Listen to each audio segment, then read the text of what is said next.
kind of surprising me today because we hadn't really discussed what the flow of the show is going to be. You mentioned offshore, and it makes me think of ocean, but this is offshore inland fishing, I guess, or lake fishing. Offshore freshwater fishing. Freshwater. This is a Magnum Spoon. This is my favorite. The award-winning Tennessee WildCast is on the air with the latest on hunting, fishing, boating, wildlife watching, and all things outdoors. Make welcome your host, drummer and outdoor expert novice, Jason Harmon. Hello, everybody, and welcome to this edition of Tennessee WildCast. We're glad you're tuning in. Thanks for coming back. Thanks for watching out there. Thanks for listening if you're on the radio or tuning into our podcast. We appreciate you doing that. Got a fun show for you today. We're talking fishing with our favorite fisherman. Jason Holland is back in the house. Hey, thank you, gentlemen. Yeah. Fine introduction. What do you think about that? Favorite fisherman. Favorite fisherman. Well, it's better than being your unfavorite fisherman, I suppose. Well, you have the Faith family and fishing. Yes, sir. I like that. The favorite fisherman of Faith family and fishing. There we go. Yeah. Well, there's a lot of F's going on in there. Yeah. It's a good kind of. It is a good. Family show. Todd, keep it a family show. It is a family show. Good night. A lot going on today. We'll jump into what we're going to talk about soon, but I wanted to highlight the raffle. The raffle is going on. Yes, sir. So hang with me here. Let me pull it up. If you're watching on the screen, there you go. The TWRF Conservation Raffle is underway. You've got 55 days from this recording day. It's probably going to be a few less days when you hear about it. That's right.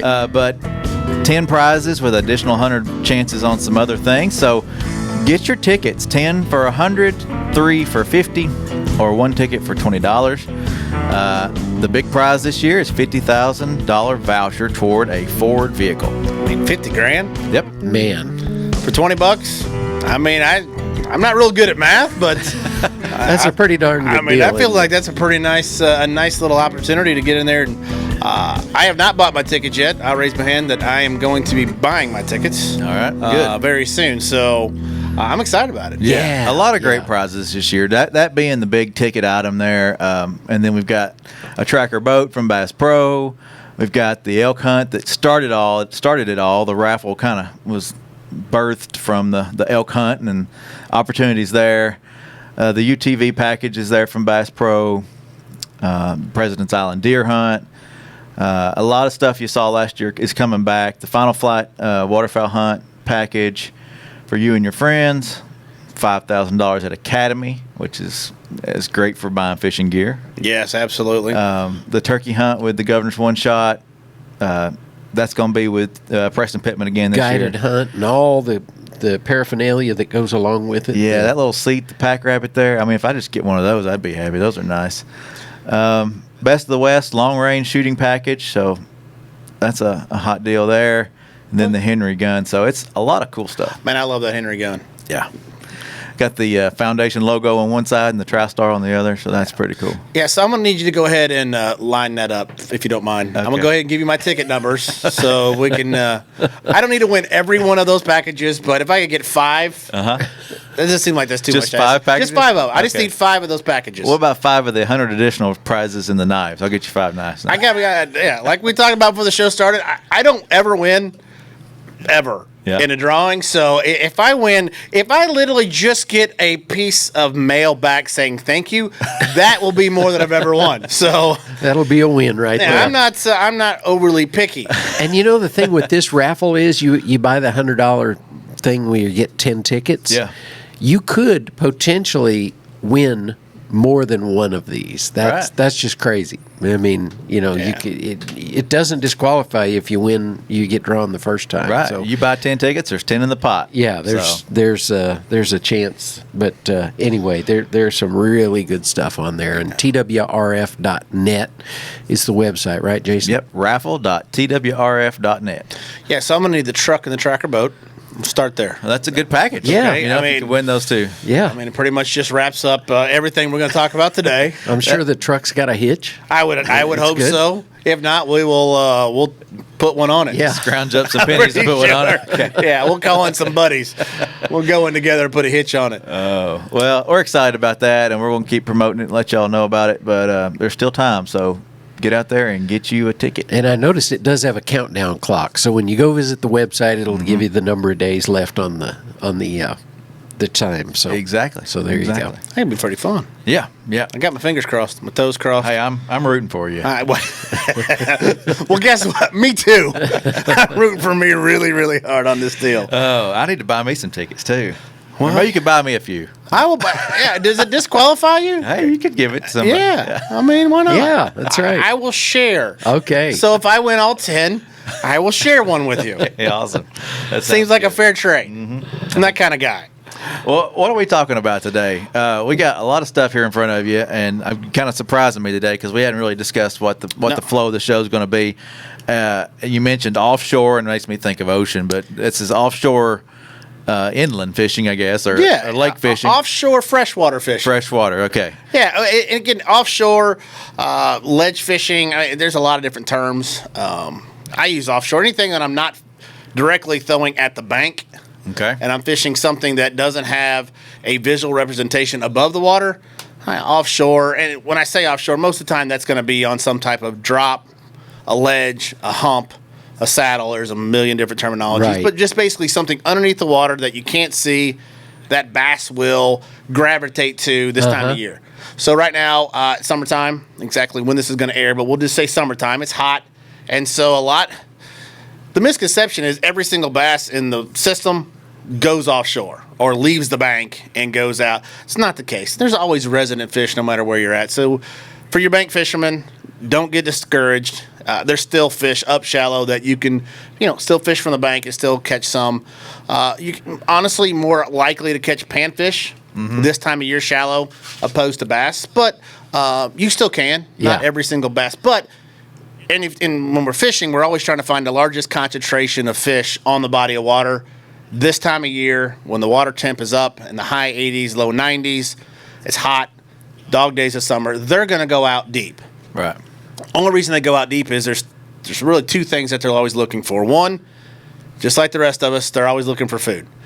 They got to eat, and they're going to follow where the bait goes. And this time of year, the shad, or the large population of shad, will gang up in balls, and they will go and they'll suspend, typically around the thermocline. All the thermocline is you got colder water and you got hotter water, and they're somewhere in the middle where those meet. And that's usually the most oxygenated water in the system this time of year. And so the bait will typically hang around that thermocline. Well, whenever there's bait, there's always going to be the predatorial fish, in this case obviously the bass, and they're going to follow those out there. Bait's number one, and then really, like I just said, it's the oxygen. The cooler water, the more oxygenated water, where they can go and be the most comfortable. And that's this time of year they're going to go out. And offshore can be a relative term, or ledge fishing can be a relative term, meaning it could be a creek channel ledge. So you got a big creek, and then you have what the old creek bed that used to go through there. That's you have a drop there, so it's shallower and it drops off to deeper water. Or a lot of especially here in Tennessee, Alabama, Kentucky. I mean, you got the TVA chain of lakes, which is obviously used for power generation, and they have a very deep channel for the barges. And so those bass will go and they will suspend. The bait will suspend off, and then the bass will come. The other thing that really drives that is current flow. Current flow, such as a Highland Reservoir, doesn't really matter. You take a Tim's Ford, a Dale Hollow, Center Hill.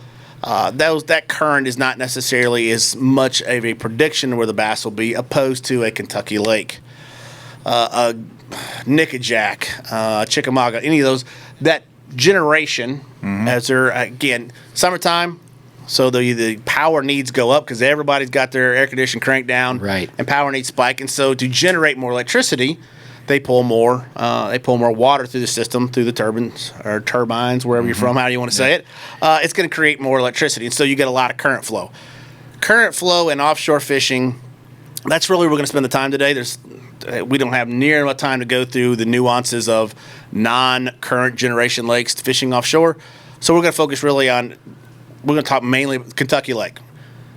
In this area, most fishermen know it, but Kentucky Lake, it's kind of in a low time the last couple of years, a lot of different reasons, but so far this year, it's kind of on the uptick. But lakes ebb and flow. from how good fishing are. And what happened, it's kind of a self-fulfilling prophecy because a lake will get hot. Chickamauga, for example. Chickamauga got super hot. Everybody started going there. Everybody wanted to go catch this record fish. And what happened is, right now it's kind of crusted and it's starting to come down a little bit just because it's getting overfished.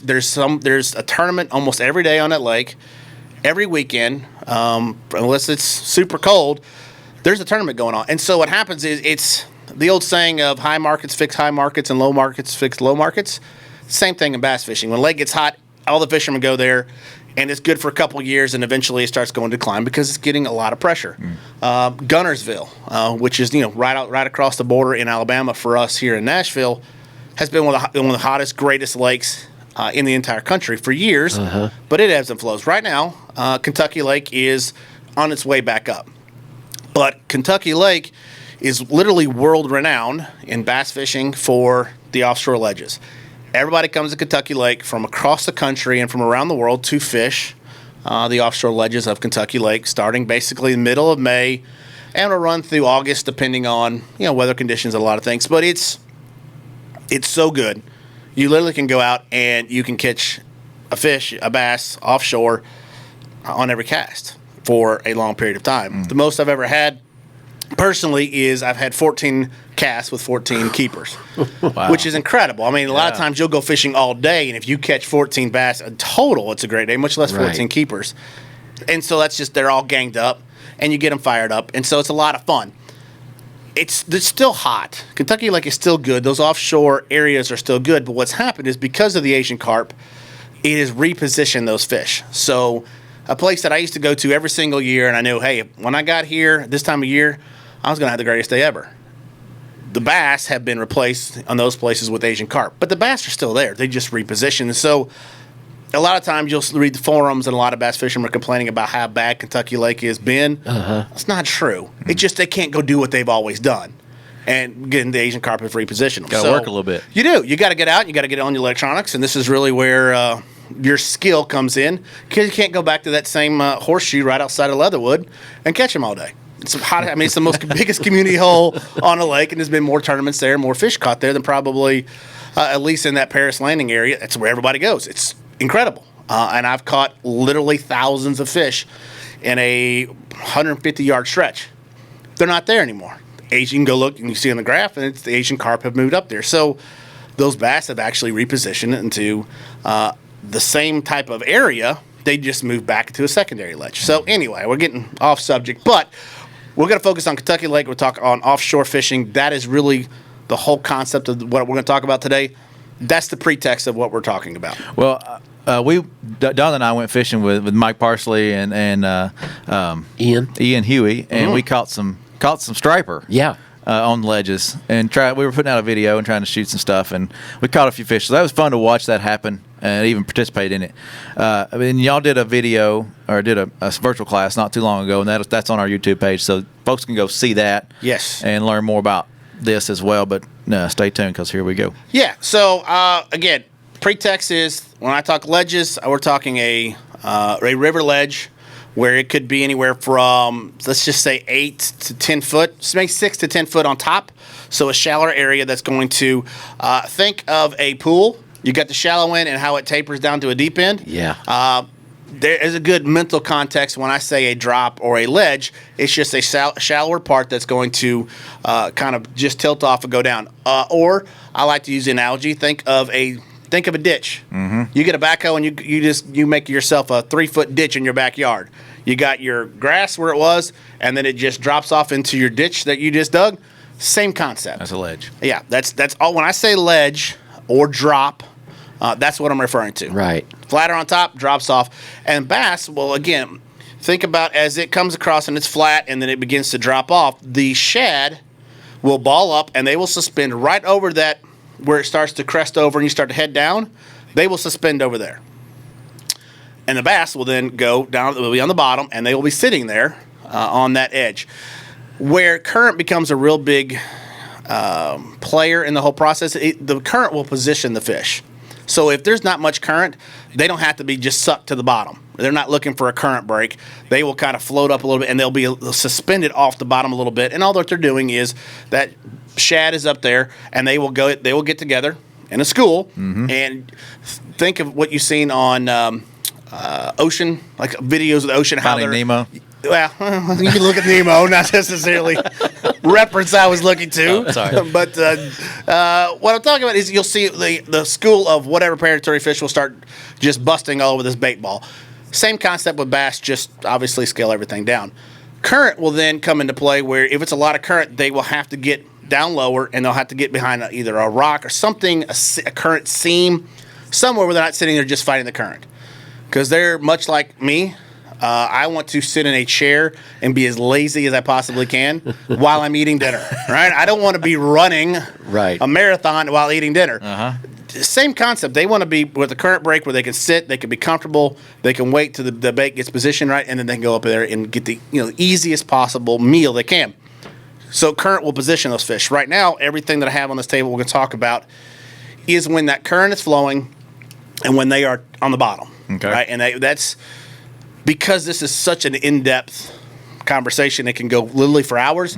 I got to try to package it down so we can at least talk on one specific thing. So we're talking about Kentucky Lake ledges when current is moving. All right, and these are the kind of baits that you're going to do. So at the beginning of the year, the beginning of the offshore or ledge fishing season, which typically, depending on weather, is going to be in that late May, early June. When it gets hot, temperature starts to rise, and a lot of the bass from the creek start making their way and migrating out to where they're going to spend most of the summer, cooler water. When that happens, they are much more aggressive. So you can take bait such as this. This is a deep diving crankbait. If you look at some of our other shows, we talked about how you would know that, and that's bill size, the width as well as the length tells you how deep that bait's going to dive. Obviously, for guys that are watching, you can see this has a bill that's probably, I don't know, 1.5 inches, maybe 2 inches long. Deep diving crankbait. These things are going to go depending on how long your cast is, what size line you have. Personally, I like to use a rod that's anywhere 7.6 to 7 foot 8 inches long. I want to bomb it, even sometimes up to a 7.10. I want to get out as far as I possibly can because the further I get it, the deeper this crankbait's going to dive. Right? It's got more distance to keep digging and digging. If I didn't make a real short cast, he's going to go down and come right back up. The further a cast I can make. So I use that rod. I will use a slow gear ratio reel. So I'll use cast and fishing rod that's 7.6 to 7.10, and then I will use a Lew's Tournament MB reel that's a low gear ratio. This is key. You want like a 5.3 to 1. Again, we're getting specific. Use whatever you got. Start there, but we're getting to the little bit more specifics. I want to use a lower gear ratio reel, like a 5.3 to 1. Very slow, because what happens is, one, I need a lot of torque. This thing weighs about an ounce and a quarter, so it's a big bait. And when I say I'm reeling it, and I'm getting it. Yeah, you're just driving it through the water. I'm plowing it through. Because what I want this bait to hit that bottom where those bass are at. And this bait is going to dig. And it's going to hop, and it's going to roll, and it's going to make all kinds of commotion because I'm trying to trigger that feeding instinct in their brain. Called triggering a fish, reaction bite, a lot of different terms. But he's sitting down there, everything's all good, and all of a sudden this bait just comes plowing right by their face. It's flashing, it's rolling. And so the predatory instinct kicks in, and they go out and grab it. Yeah. Well, because it's deep, it's a big bait, and I'm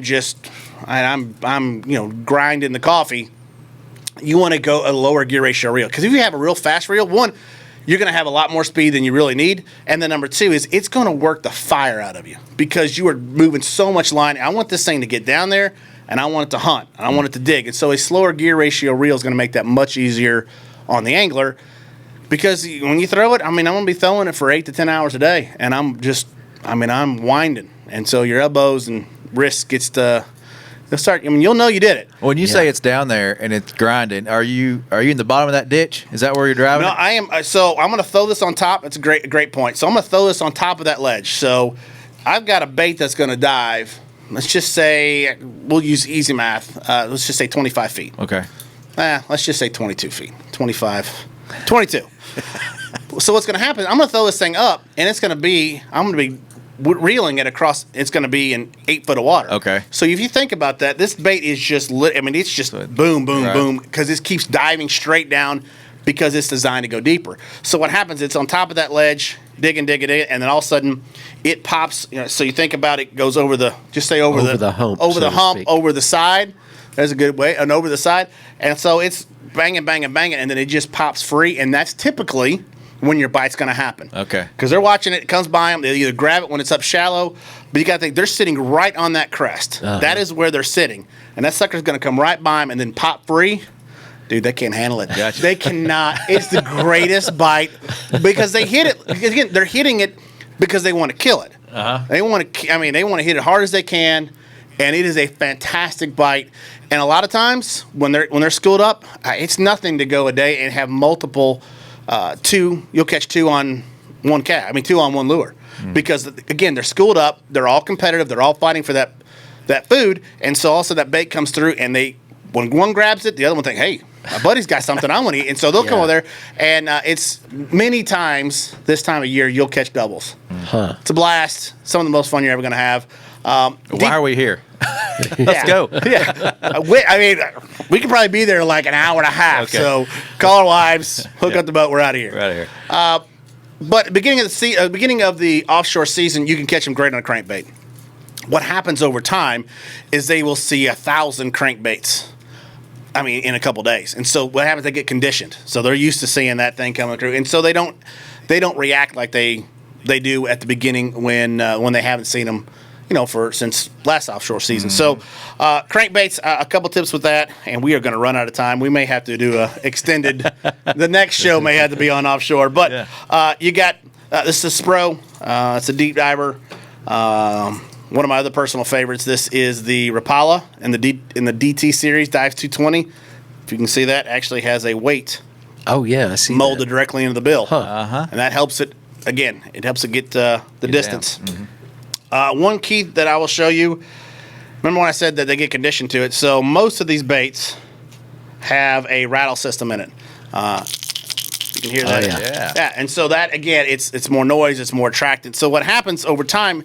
They hear that 1,000,000 times. And so a lot of times, if I've got a school fired up and they're just crushing that crankbait and all of a sudden they start to die, I will pick up this crankbait. With no rattle. And so, again, it's the same commotion. It just loses that. What they're getting conditioned to, it takes one of those off the table. And so you typically can pick up a couple extra bites just by changing up. They're like, he's trying to sneak by me with no rattle. I'm going to get it. It's exactly right. That's for those listening, that's the exact same lure. It's just rattle and no rattle. Yes, sir. It's exactly right. This is the Strike King 6XD. The Strike King 6XD is kind of the staple in offshore or ledge crankbaits. They're really, really good, and that's what a lot of guys fish with.